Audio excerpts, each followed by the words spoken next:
It is Locked On Jazz for the 31st of May. Danny Ainge speaks on Boston. What did we learn about that? Was Rudy Gobert hurt during the playoffs?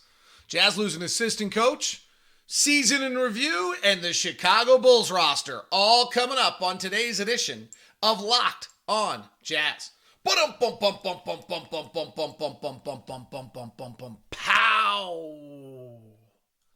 How are you? I'm David Locke, radio voice of the Utah Jazz, Jazz NBA insider. This is Locked On Jazz, your daily podcast on the Utah Jazz, giving you insight, expertise, geeky numbers, and hopefully making it way better to be a Jazz fan each and every day. Thanks very much for tuning in and making Locked On Jazz your first listen every day. We are free and available on all podcast apps, including YouTube. Please leave us a 5-star review, a thumbs up, or whatever stars you're allowed to give, I guess. If it's a 4-star review, give us a 4-star review. But thumbs up, comment, all those kind of good things. We appreciate it. It helps us out, lets other people know about the show. And frankly, that's good for you because then when you go to the office and talk about the Jazz, you can talk to people who actually know what they're talking about rather than people that don't. I appreciate, there was a tweet that went out the other day. I no longer will talk Jazz with anyone who does not listen to Locked On Jazz. And I sincerely appreciate that kind of support. So Danny Ainge spoke to Steve Bulpett, longtime Boston reporter, and spoke about the Celtics and what they've done and might be revealing in some ways to what's going to happen with the Jazz. Let's hear what Danny had to say. Danny said, first, and most importantly, that I think he was giving Brad Stevens a lot of praise. I think by moving Kemba, it allowed Marcus Smart, Jaylen Brown, Jason Tatum, and Robert Williams to really thrive in positional size, with Horford taking up big responsibility in the front line for Robert Williams and moving Jaylen, Jason, and Marcus to positions where they could have size advantages. It's just a better fit. I think it's really clear. So that's really interesting, that Ainge's assessment of one of the reasons, correctly, that Boston is successful is positional size. We have been undersized at every position other than center. And frankly, the league's kind of the other way right now. Everybody's oversized at every position other than center. That Marcus Smart by sliding from the 2 to the 1, Jaylen Brown sliding from the 3 to the 2, Jason Tatum from the 4 to the 3, now all of a sudden they all got large. Could the Jazz do the same? Sure, Donovan Mitchell goes to the 1. He's not undersized anymore as he is as a 2. Royce O'Neal slides to a 2, and he's probably like-sized. Bojan Bogdanovic slides to a 3. He's probably like-sized. And now could the Jazz find some 6'10", 6'11", something at the 4, 6'9", that gets them like size there, and now all of a sudden the Jazz are like size. I don't think the Jazz would be big the way Marcus Smart, Jaylen Brown, and Jason Tatum are, and the Jazz would still have some defensive weaknesses, which is the next thing that Ainge touches on. He says, I think it makes your defense so much better. He's talking about the size. You really don't have any weak holes in your defense at all. There's a lot of small players that we had with Kemba and Isaiah and Kyrie. And he says, let me rephrase that. The way it's written is a little funky. I think here's what he meant to say. There's a lot of small players that we had with Kemba and Isaiah. And Kyrie had pretty good size for a point guard, but he was smaller. Sometimes there's just some defensive liability with those great small players. You don't have that same dynamic offensive point guard in Marcus, but he brings such a different element with his ability to pass, his ability to post up and rebound. But more than anything, that versatility he has to be able to guard 1 through 5. I mean, that's really increased the defensibility of this team. Those are pretty interesting comments. He continues and said, I'll go back to this in a second, but just to continue and get the rest of what he said, because I think it's relevant. I'm really impressed by what Brad has done in his first year. I think he's done an excellent job. Going into the season, I didn't think he was certain of what he had for depth on the bench, and getting Josh Richardson and even Dennis Schroeder were good acquisitions. You know, getting Al so you could play a bigger brand of basketball with adding a solid veteran player around their core, 4 players, with something that has a big impact on the season. I know that Al wanted to come back to Boston, so that was good too. And then to make the changes during the season to see that there was an opportunity to improve was also important. It wasn't like Schroeder wasn't playing well. Schroeder was playing well, but it probably wasn't a great fit to finish games with Marcus and Schroeder. And Schroeder came with the idea that he was going to play a really big role. So I think Brad recognized the challenge the coach may have had and moved freeing up playing time for other guys. And Peyton Pritchard played really well since the Schroeder trade as well. Okay, so there's a lot to unpack here that's really interesting from Danny Ainge. So if we go back to the first one was positional size. The second one was the idea that they have no defensive weaknesses. And this is so true about where the Celtics are right now. And there are small players that we had with Kemba and Isaiah, and Kyrie had pretty good size for a point guard, but he was smaller. Sometimes there's some defensive liability with those great smaller players. We have those great smaller players. Donovan is 6'1", but long. Like Donovan can play bigger than his 6'1". So I'm not sure that Donovan classifies as a small player if he's your point guard. I don't think you'd be going into a lot of games thinking to yourself like Donovan's going to be outmatched in that sense of things size-wise. Mike Conley, certainly. Oh, absolutely. Dominated by Jalen Brunson size-wise. And I'm sure that's part of what Danny's seeing here. And then it was interesting. You don't have the dynamic offensive point guard in Marcus, but he brings such a different element with the ability to pass, post up, and rebound. More than anything, the versatility that he's able to guard 1 through 5, that's really increased the defensibility of the team. Now, that would be a large ask for Donovan Mitchell to suddenly start defending 1 through 5. It might be where we have to go if we're going to win, but that would be a large ask. And then I thought the conversation, considering the 3-part series we did that you can go back and grab on Locked on Jazz YouTube or on Locked on Jazz about Ainge, is Ainge's comment about, how the roster worked.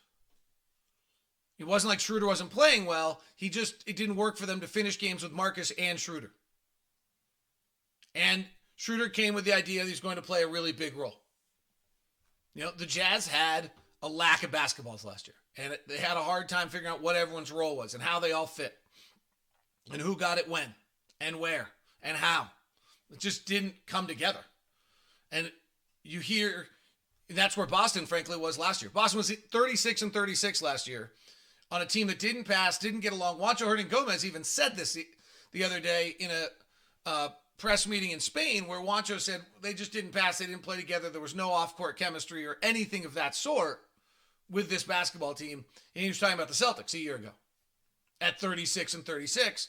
Then they move Marcus Smart, who pushes and moves the ball to become their point guard, and then they started moving it. So Ainge's comments are really interesting.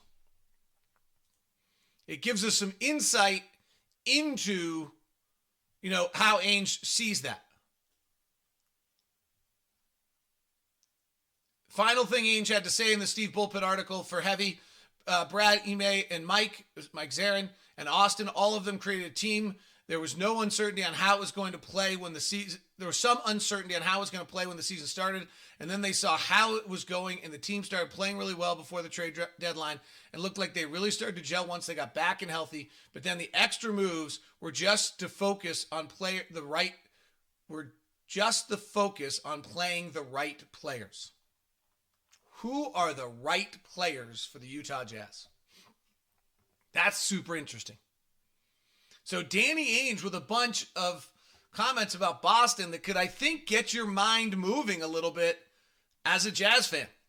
Feel free in the YouTube comment section to leave your comments. Feel free to hit me at DLock09 on Twitter. That's DLock09 on Twitter to grab your thoughts and your comments about what Ainge had to say in regards to that. Was Rudy Gobert hurt last year? And did that restrict what he was able to do? We touch on that interesting interview out of France with Rudy, who's on the sports circuit back in Europe right now. We'll touch on that as we continue. Today's show is brought to you by BetOnline. BetOnline has all the action for you. If you need to get involved with the game at betonline.net. So jump aboard, look in to find out more news, information, all the rest you might want to find from betonline.net. The NBA Finals are there to be played with all sorts of props around it as well. BetOnline is your continued source for all your sports wagering information, live betting, to playoffs, esports, and more. Head to the website today. Use your mobile device to learn more about the trends and action. BetOnline, where the game starts.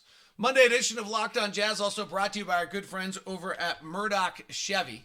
When you talk Chevy, you're talking Chevy trucks, the incredible Colorado, the amazing Silverado. The Silverado truck is like driving a lazy boy chair. The 2020 Silverado 1500 Custom is available for just $44,990 right now.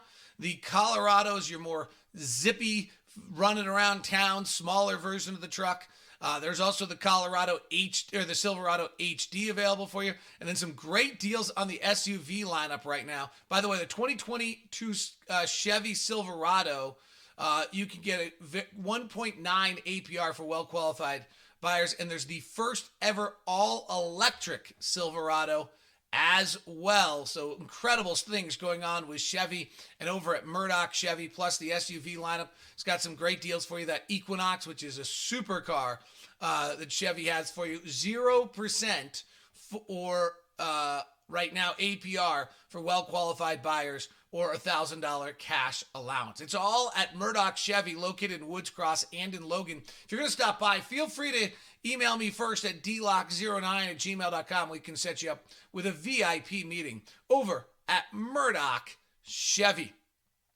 Thanks very much for tuning in to Locked On Jazz today as your first listen. The draft is coming up right around the corner, and Locked On NBA Big Board is our daily draft show. It's terrific. So make sure you go grab it, grab a hold of it, and listen. Rafael Barlow is the lead guy. He's been talking to all the agents and all the scouts and knows everything that's been going on at the Combine, has great insight on what's taking place. Also, Sam Ferris, Leif Deline, and Richard Stamen, all part of the Locked On NBA Big Board for you. All right, Rudy Gobert had some interesting comments as well this weekend. He, first of all, will be playing in EuroBasket 2022. This is one thing I just love about Rudy, and that is Rudy just loves to play. It's September 1 through the 18th. It probably is great getting him ready. Frankly, NBA players September 1 through the 18th are usually kind of trickling into their gyms, getting ready for the league by running, games and pickup and everything else in the arena, kind of unauthorized or not authorized, supervised. And so Rudy from September 1 to the 18th is going to be playing EuroBasket 2022. So Luka Doncic is supposed to be expected to play for Slovenia. So is Goran Dragic again. So that gets pretty interesting. And, this is the one that Luka won a few years ago, and Rudy really, really wants to win it. This year for France, the draws have been made. But here's what's interesting about what Rudy said. It's been a few days that it's been a few days that it's been clear in my head. The process took some time. If I listened to myself, I would still be 200% to go. But in recent years, I've had a few breaks because of knee pain. Once I had an MRI to ensure there was no problem, I was able to organize my summer. It was important that everything was clear in my head before I committed. The fact that Evan is there is a factor, and I love going to war with him. So Rudy Gobert finishes the NBA season, according to this, and goes and has an MRI on his knee to make sure that he's all right. We saw Rudy all the time, bending that knee, laboring up and down a little bit, getting hit and worrying, playing with two big knee braces. Pretty, how limited was Rudy in the playoffs? Did it impact him either on the defensive end and being able to move, or did it impact him in some way on the offensive end, be able to set and try to be able to make some offensive plays for him each night? It's not clear, but I thought it was revealing. We kind of knew it. If you had watched, you knew that Rudy wasn't exactly right along the way. But it's interesting that he did take the time to go get an MRI to see how he feels. I think that it's and frankly, he loves playing in France against undersized centers. They give him the ball a lot. He averaged 10 points in FIFA Basketball World Cup in 2019, and then in the Olympics, he got the ball more and was more aggressive. He said, we started to build something in China at the World Cup. That and the Olympics are some of the best memories of my career. It's incredibly rewarding, said Rudy. It would have bothered me not to be able to continue this summer with the group. We are only at the beginning. In the next few years, we want to make even more history, especially during EuroBasket. France will be in Group B, Lithuania, Slovenia, Bosnia-Herzegovina, and Hungary, as well as Germany on the host, I think is the host of it. It'll be interesting to see whether Bojan plays in Europe basketball as well. And then I think that's probably it. We'll see, Juancho Hernan Gomez is not probably on the Jazz roster next year due to roster things unless he comes back on a brand new contract. But he's expected to play 2022 EuroBasket as well. So that was just interesting to hear Rudy kind of openly say he had an MRI after the season on that knee that was so visibly causing him problems during the season. The other news note, we just kind of had I took it Friday, Memorial Day, had a bunch of, is the Jazz lose assistant coach Sergei Olivier to the Portland Trailblazers as an assistant GM. This is a significant loss in the sense that Sergei is unique. And Sergei is really a numbers-based assistant coach who his background is he's Spanish. He came coaching out of the Spanish league, went to the Philadelphia 76ers, spent 2 years with the Utah Jazz. And while he did do on-floor coaching, he really was the numbers and analytics coach to the coaching staff of how to approach things analytically.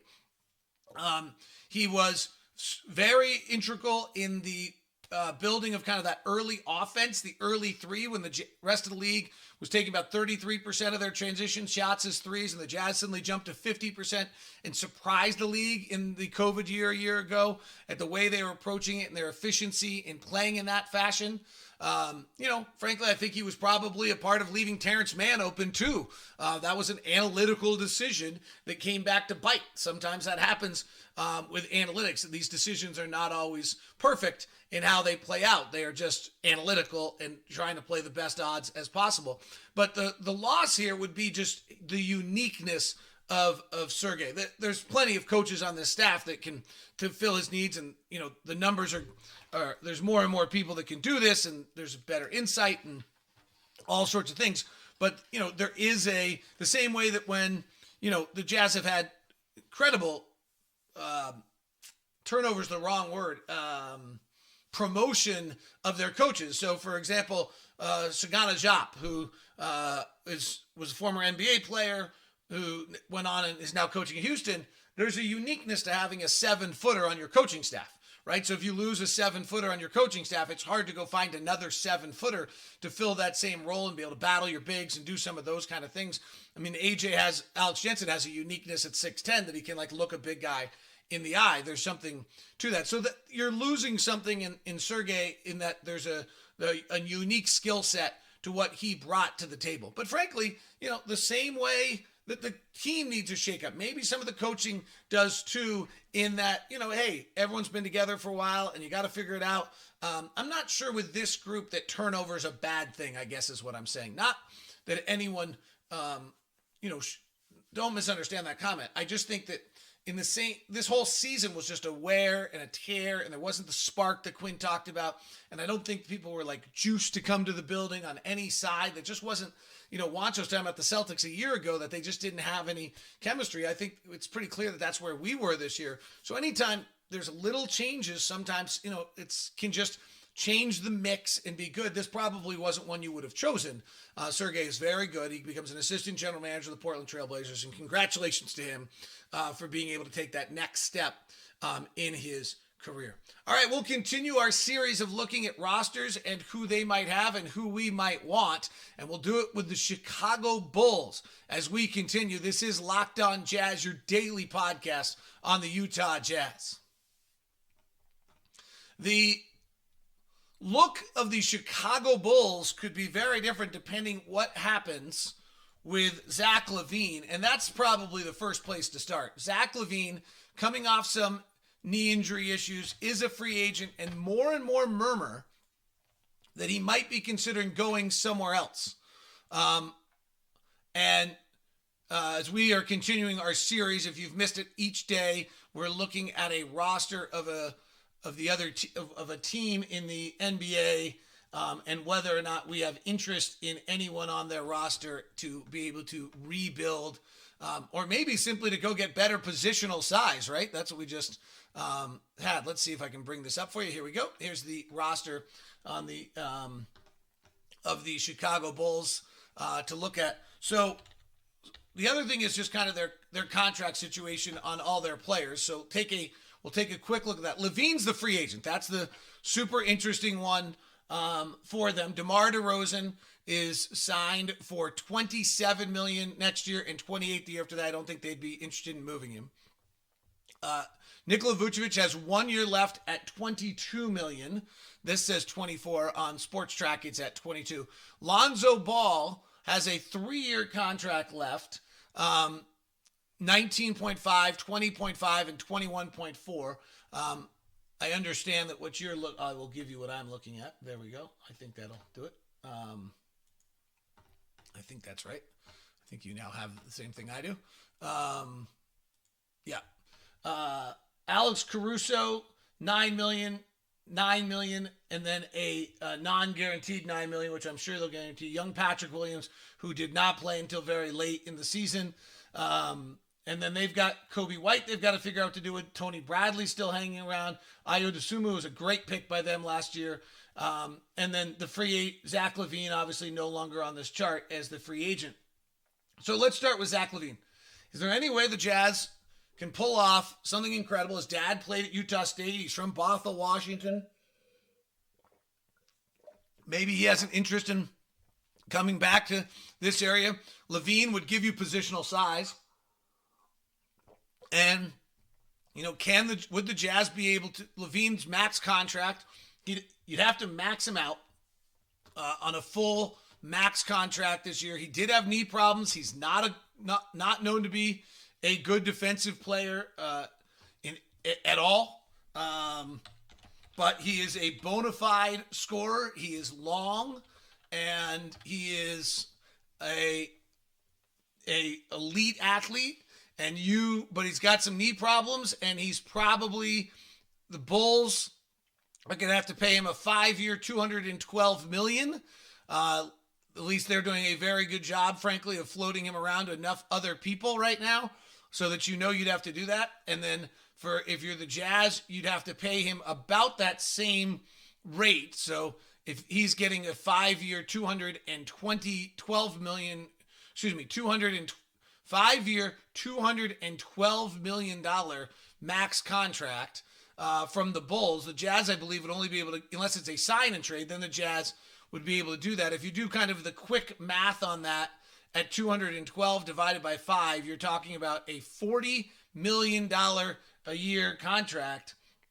And so the Jazz, to get to that, would probably have to be a Mike Conley Bojan Bogdanovic trade to get to $40 million, sign and trade to get Zach LaVine. It's a pretty hefty little price right there, but that might be your shot. You put LaVine with Donovan Mitchell and Rudy Gobert, and then fill the other spots in. You've now got positional size at those positions, depending where you fill in the rest. So it'd be interesting to get your thoughts. Feel free to comment in the YouTube section of whether or not Zach LaVine at a max contract at $40 million, and then you're done. Then you're Rudy Gobert, Donovan Mitchell, Zach LaVine is your roster. You've gotten rid of Mike Conley and Bojan Bogdanovic. You're probably going to have to move some other players, and you're going to have $5 and $7 million players across your board after that for the rest of your roster. Otherwise on this roster, Lonzo Ball's the only one that gets a little interesting of whether or not the Bulls want to get rid of the max contract that is, or the long-term contract that Lonzo Ball is. His inability to get off his knee injury this year, though, is very disconcerting if you were going to try to look into him. We usually start this conversation of would they be interested in either of our stars? And I think the answer is they would certainly be interested in Rudy, and I would think they would probably be interested in Donovan. And so, is there actually a rebuild here on another level? But the minute you're going after if you're looking at Zach LaVine at 40, you probably, and Lonzo Ball at 20, you try to rebuild that backcourt. You've got to move 60 back to them And I'm not sure how the Jazz could possibly move $60 million of contracts back that direction unless it's Rudy Gobert and Mike Conley for Lonzo Ball and Zach LaVine. I'm not sure we just got better on that one. In fact, I'm pretty certain that would be a hard one for us to win. Zach LaVine and Donovan Mitchell without a defensive center in the middle, unless there's a lot of other roster moves, would be an awfully hard one for the Jazz to pull off wins. So a bunch of little possibilities right there. Really the main players you're talking about, though, are Zach LaVine is a $40 million a year free agent. Lonzo Ball, if you're going to go grab the remaining 3 years of his contract at 19, 20, and 21. I do like Lonzo Ball, positional size. I'm very worried about that knee, that he never came back. Would be a hard time to make a trade for him. Otherwise, on that roster, not a lot of other pieces unless you want to go back to Tony Bradley as your backup center, which is a legitimate possibility. He's playing better and better every year. I don't think they're giving up Caruso. Patrick Williams is a major piece for the future. Kobe White, they're kind of stuck in a weird spot on him. I think Kobe White could actually possibly become available. He's kind of a scoring point guard, almost a Ben Gordon type, 6'4", 495-pounder. Last year, on the season, his three-point shooting was 37%. And he played about 28 minutes a game last year, but I think they're going to get caught in the middle on him of whether or not they really want to, how much they want to spend in his regard. So that's Chicago. Kobe White could probably be a conversation. Big picture stuff. Do you go LaVine? Are you interested in Lonzo? Would any of those change what you are? And when you kind of build off what Danny Ainge had to say, some interesting kind of comments about positional size to shift the Jazz in that fashion. All right, that is Locked On Jazz today. Tomorrow we'll look at Royce O'Neal's season review. We'll look at the Cleveland Cavaliers, and there's all sorts of rumors floating about the Jazz and the Cleveland Cavaliers right now, and we'll see what other news notes, plus dig in a little bit more on the C's and the Warriors and what we can learn from that. It is Locked On Jazz, your daily podcast on the Utah Jazz. Thanks very much for making us your first listen. Now, make Locked On NBA Big Board your second listen of the day.